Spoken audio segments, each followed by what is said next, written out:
products are very different, they share several common laminating techniques. After the dough is mixed for puff pastry, or mixed and fermented in the case of Danish and croissants, it first needs to be cooled in a dough tub or overnight in the cooler.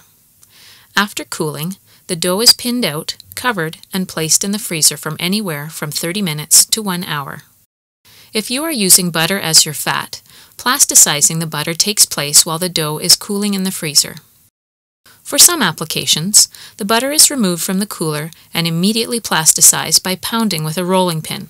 Otherwise, it is allowed to come to 9 degrees Celsius and then sheeted. Once the roll-in fat is plasticized, the dough is removed from the freezer and sheeted so that the fat incorporation method can begin. The dough should be between 0 degrees Celsius to -5 degrees Celsius prior to sheeting.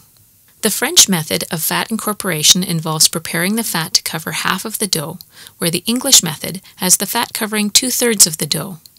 A bench scraper is used to fill in gaps and ensure an even layer of butter between the dough layers. In the case of croissants and Danish, 3 by 3 folds are usually given to the dough,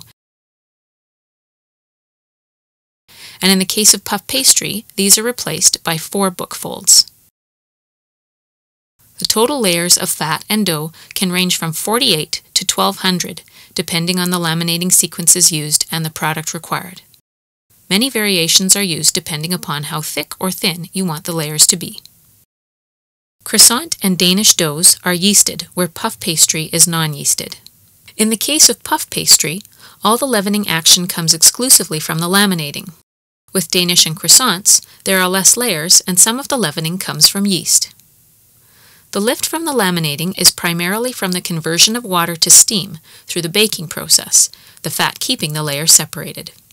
There is some additional lift if butter was used, as